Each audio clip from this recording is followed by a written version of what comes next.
X-Men Days of Future Past was meant to be a revitalizing new start for the entire X-Men franchise at Fox. But in my opinion, it functions as an almost perfect finale for almost all of its characters. Today we'll be diving into how this film made us fall in love with Fox's mutants all over again. And as a special treat, we'll also be joined by costume illustrator and designer, frequent host of the Designing Hollywood podcast, Phillip Boutte Jr., who worked as the costume illustrator on both this film and many other films in the X-Men franchise.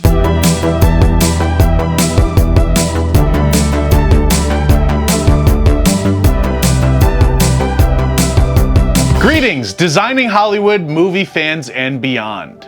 I'm your host, Oliver Ricketts. In our current cinema landscape, superhero movies are a dime a dozen. In fact, some, not me, would say that they are oversaturated, with the best superhero films perhaps already being behind us. Sure, there's the odd masterpiece like Guardians of the Galaxy Volume 3 or The Batman, which I maintain are all-time bests from their respective studios. But to some people, maybe it feels like it all went downhill after Avengers Endgame. Many fans and film pundits speculate that the superhero movie is on the way out and moving from prominence more into the place of the Western. They still make Westerns, but they don't dominate the entire box office like they used to. And really, it's only every 5 to 10 years that we get a true important piece to the pop culture like Django Unchained, Tombstone, or True Grit. The Western still has its place, but the vast majority are just brainless popcorn movies to have some fun with at a lower budget. And that's where a lot of people seem to think that superhero movies are going. And because we've reached this point with the mass audience where there's a level of indifference, it is so much fun when a superhero movie comes out and has everybody over the moon excited like Deadpool and Wolverine at the time of filming this.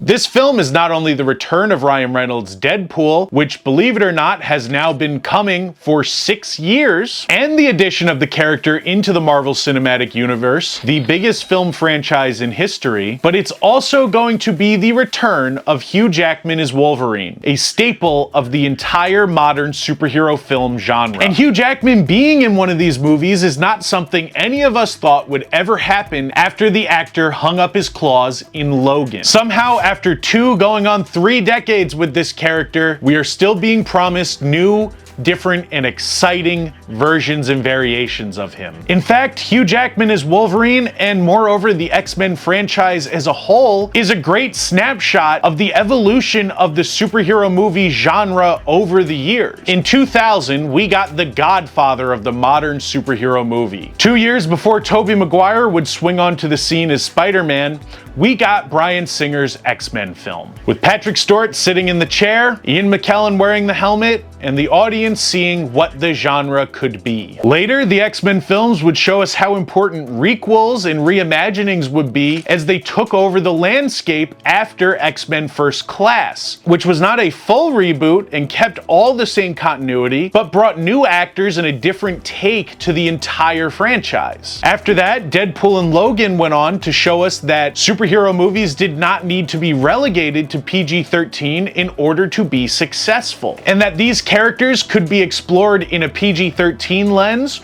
or in a darker, some would say more mature, R-rated lens. And now X-Men 97 and Deadpool and Wolverine are poised to show us how much fun superhero films can be again. They can still feel fresh and new. And so, as a massive fan of the genre itself, I started feeling reflective, looking back on the Fox X-Men franchise for all of its highs and lows. And to me, one movie still sticks out. A movie that could have functioned as the perfect ending for the entire franchise. A movie that, before Infinity War, was one of the most ambitious crossover events in history. A franchise crossing over with itself. I'm not talking about Logan, and I'm certainly not talking about X-Men The Last Stand. I'm talking about X-Men Days of Future Past.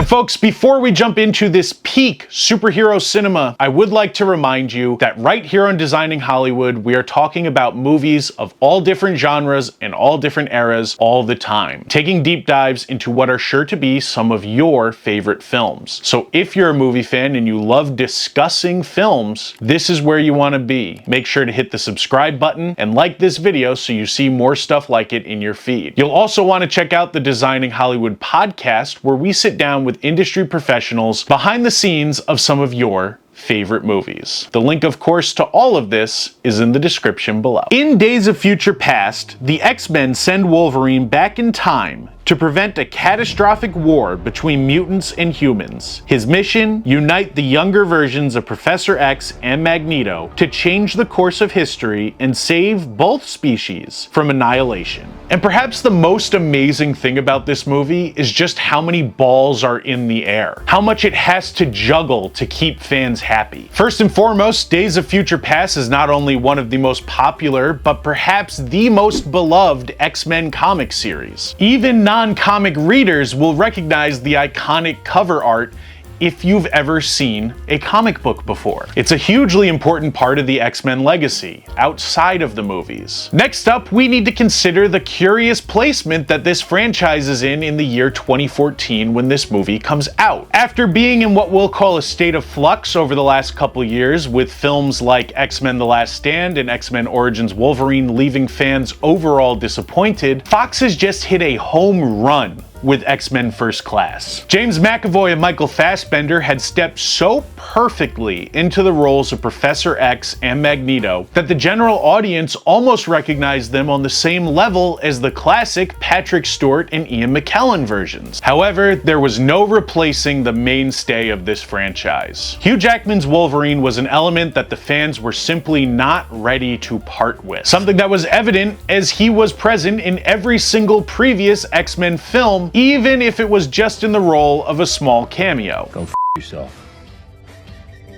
And with him, there was still a great desire and nostalgia to see him interacting with his original co-stars for the original X-Men trilogy, including Patrick Stewart, James Marsden, Anna Paquin, and all the rest. And so this movie had the absolute Herculean task of taking all of the things that worked from all of the past X-Men movies and somehow blending them together into one new film that would make all of the fans happy. And I think overall it succeeds. Moreover, outside of X-Men itself, if we look at the landscape of superhero films, they're rapidly changing, and this movie has more competition than ever before. More importantly, the days of just competing with a single Batman, a single Spider-Man, a single Iron Man are over. We are now in the era of crossover team-up superhero movies, which are hitting huge at the box office. It was time to step up the stakes and take the story to the next level. And somehow this movie takes all of those elements and blends them so perfectly that we get a masterpiece of comic book cinema. The old cast and the new cast blend perfectly. To see James McAvoy and Patrick Stewart share the screen, playing two different versions of the same character, still gives me chills, years before Spider-Man No Way Home tried anything like it. Hugh Jackman is of course as good as ever, and while many fans at the time criticized the choice of making Wolverine the main character of this movie instead of Kitty Pryde, who was of course the star of the comic book, I do think it makes a lot of sense. Logan up until now has been the character that we've spent the most time with in the X-Men series. He's the character that we know the best, and so when we're tackling concepts like early multiverse and time travel, you want a character that we are familiar with to base our stakes on. Moreover, as the biggest X-Men film produced at that time, it would just be a shame if the biggest star was not there for it. Lastly, the film's ending is so perfect that it could have served as the final note to this entire franchise, and while I love many of the films that came after it, I would have been happy with that. All is right with the past versions of these characters, some of who fans felt were shortchanged before this. And we see a rare, happy end of the road for Wolverine. And wouldn't this just be a perfect sentence to end this franchise on? What's the last thing you remember?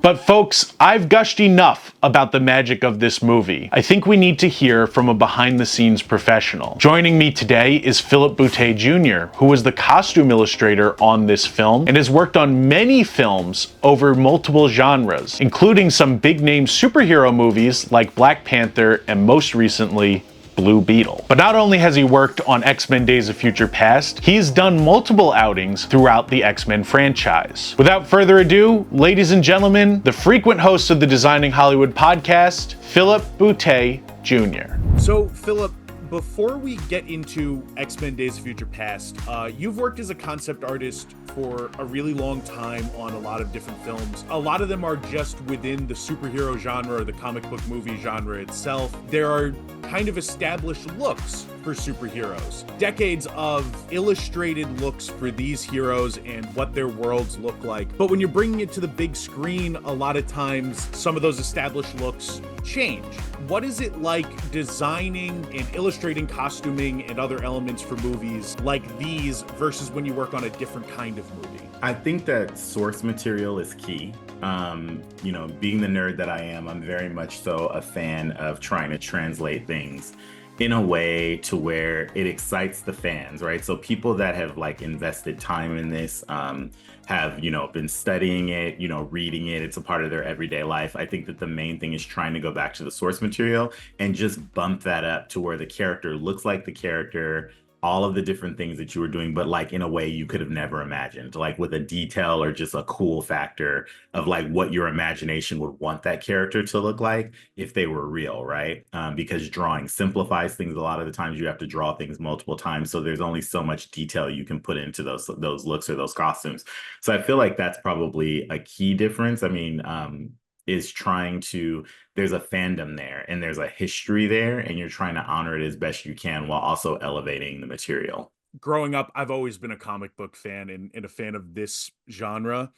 And I always remember as a little kid being like, well, what is it going to look like if it's in a movie? And now today as an adult, I'm like, I can kind of practically see what it would look like in a movie, but that doesn't take away the thrill when you actually get it. Yeah, when you get it, I remember like just from childhood for myself, I remember a few translations where I remember going to the theater and being blown away like by, the translation. Like I remember that first Power Rangers movie, which was Oh, like watching Power Rangers and growing up and being excited about Power Rangers, and it's these basic people in helmets and spandex, and then you get to that movie where they look like they're in full armored. It was almost like motocross, whatever that was. Like that translation was like, okay, this is all the things that I love, but done in a way that elevates it past whatever my imagination was, currently doing. And I felt like that's a good translation. I think another good translation in recent years that I thought was great was Michael Wilkinson for Wonder Woman. I thought that Wonder Woman's costume and the translation of that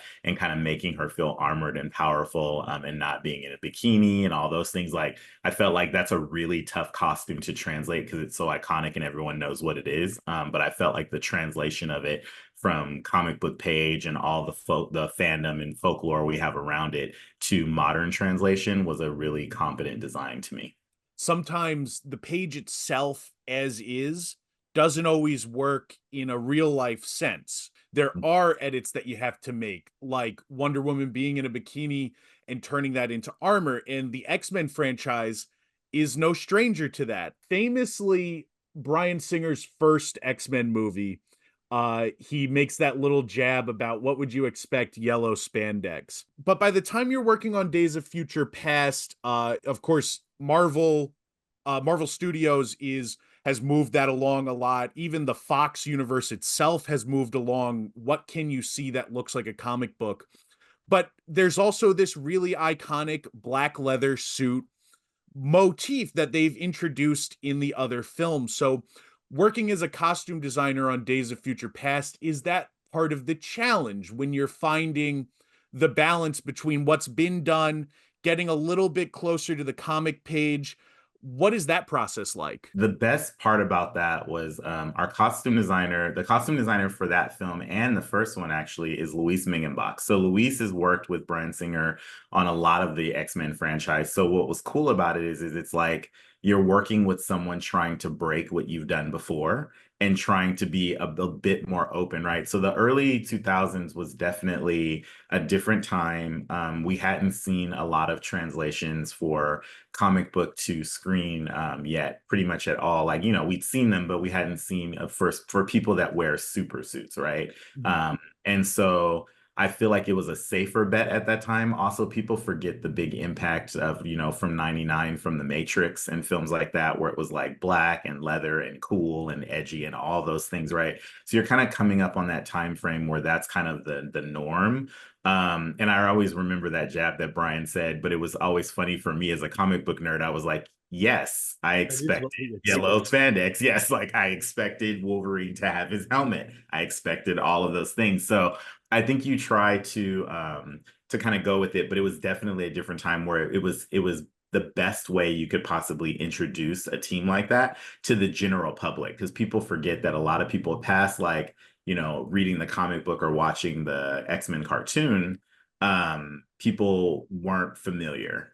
So it was like, I think that, and I think a lot of people during that time that were familiar were watching the cartoon, right? They weren't necessarily reading the X-Men comic book for the general public, besides comic book people that read. So I think that that was kind of the trend at the time, to make the overall silhouettes familiar to people that like them. So there was like little piping notes and things that looked like the characters, but then the black to unify the team and to make them, I think, a little bit more digestible to the general public, because it needed to work. That was a time where superhero films felt risky, but also they wanted them to work and to, set up these franchises, these mega franchises, to make money. So it was interesting on a costume level, because I am very nerdy. So I'm always just like, they must look like I want to see, the blue and the yellow, or I want to see, this type of thing, or Cyclops's visor needs to look this way. Like I need to Right. see those things.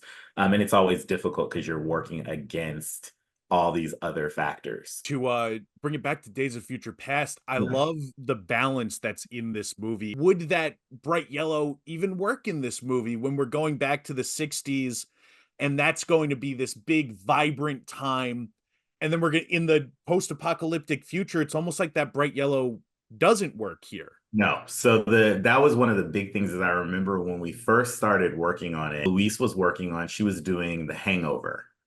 She was doing The Hangover Part 3 or something like that, right? So there was a crossover where we started to work on X-Men, but then there was that. And I remember just initially, like she had hired a really good team of concept artists, and we were all kind of working across trying to figure this out and wrap our brains around it.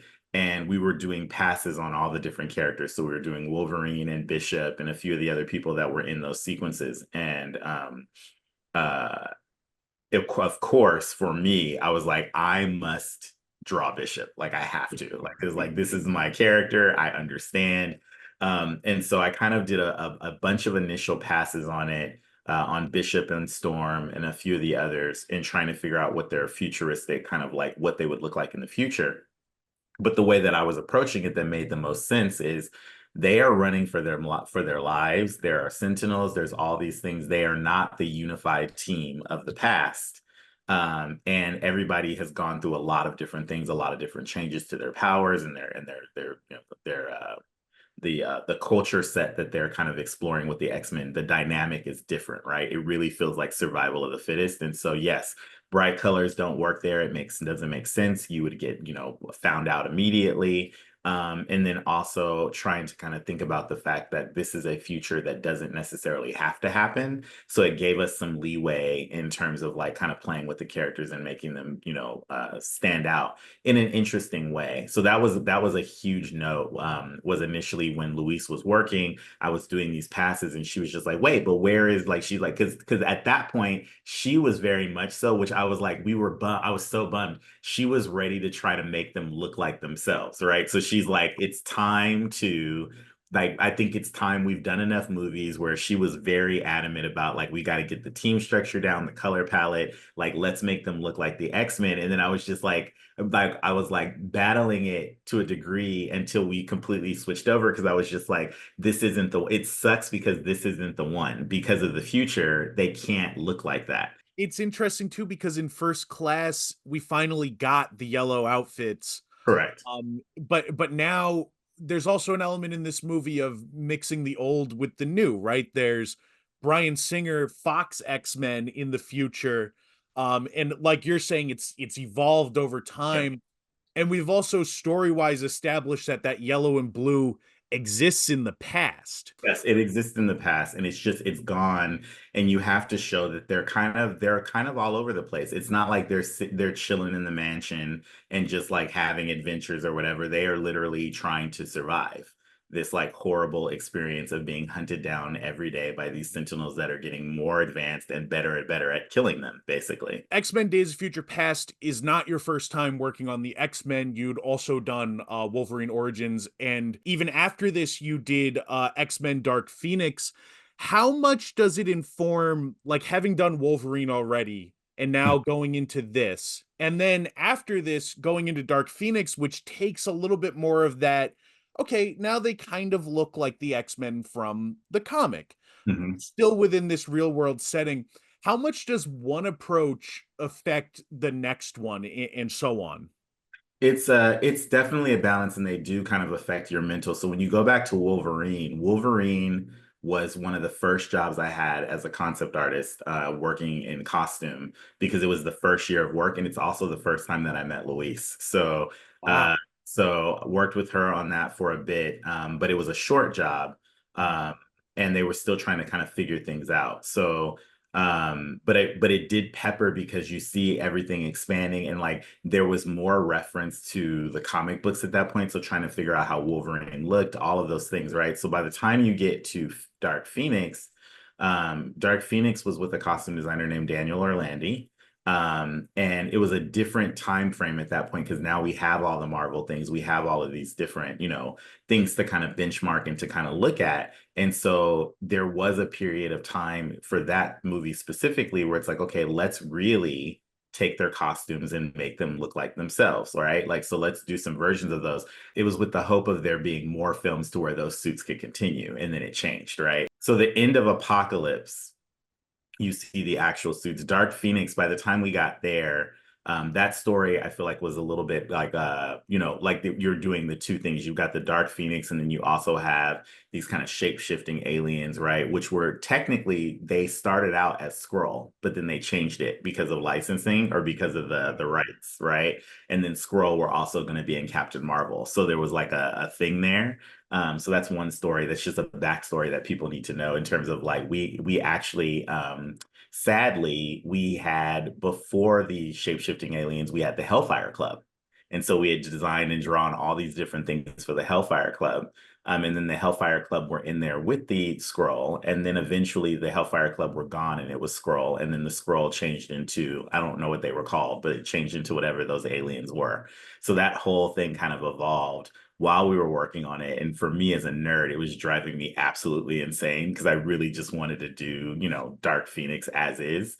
And then costume wise, because it was kind of mixed up, it was still kind of trying to push it a bit, towards the comic book, but then realizing that we're not dealing with the fantastical space elements like the Shi'ar Empire and all of that. So it's a little bit more grounded.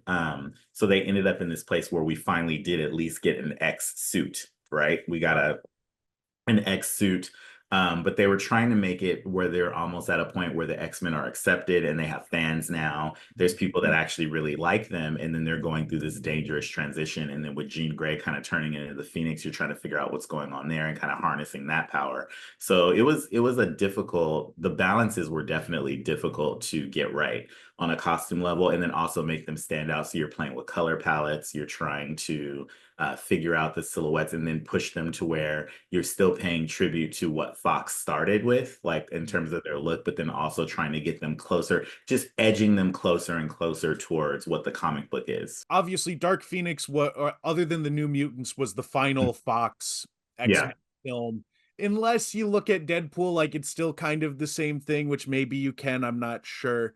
But I think what you guys did is definitely going to have a lot of influence over what's to come, because I don't think it's the last time that we're going to see the X-Men. When a movie comes out, that's what the general public sees these Hmm. characters as. So it would almost seem silly to me to not acknowledge any of that work. And I'm sure that you will have some influence over what's to come, no matter who is at that helm or what these characters look like. I think you have to almost pay some tribute back to these roots. You do, and I think that it's like they were highly successful movies. They were huge, and they tried a lot of different things, right? So it's like they were trying to appease general public, comic book fans, trying to expand the folklore of the X-Men themselves, but then also keep them somewhat grounded to make sure that the stakes were high. And I think they did that really well, right? To make sure that it feels like this is like everything's on the line, people will die. You don't know what's going to happen. So, and it's also, I think it's really difficult. It was one of the first big kind of like superhero casts where you're introducing multiple characters that you need to care about at the same time, which is very difficult. Like now you have people like James Gunn that does that really well, right? Like where it's like an ensemble cast of these characters that you might not have heard of, and you get completely endeared with them by the end of the movie, right? Same thing there. So Bryan Singer was kind of like doing that as well in that and then moving, and then all the directors that kind of took over from there. But trying to kind of get that balance was a core element, I know, for him in terms of making sure that the characters like felt true and there was something to relate to them on every angle. And then from a costume standpoint, you're just trying to tell that story with the clothing, right? So you're trying to make sure that it doesn't pop out too much, but it still kind of looks like them. And then you're trying to explore different elements of what make them them. But it's a difficult balance, world building for characters and doing that on the grand stage with so many people. And then making sure that when you're watching the movie, especially when they start moving faster and there's action, you want to make sure that people know who's who, right? So they just doesn't turn into a blurry mess. And that's also difficult.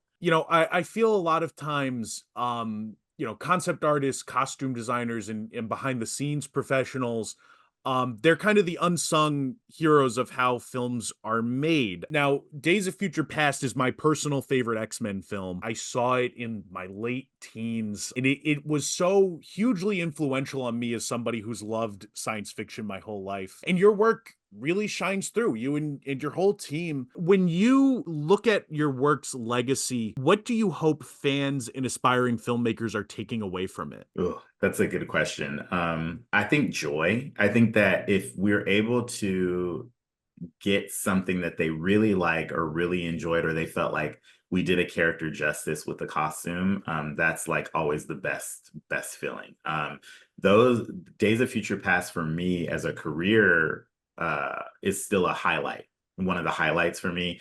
The illustrations I did during that time were kind of experimental and exploratory. I had such a good time just drawing these characters and figuring out what I thought they might look like in the future. And working with Louise, I felt like there was a real big push to challenge me to be better. And I felt like my illustrations from that time period really, it was a level up for me. So it's like a show that when I look at it, it felt like I learned a lot, and actually my style increased.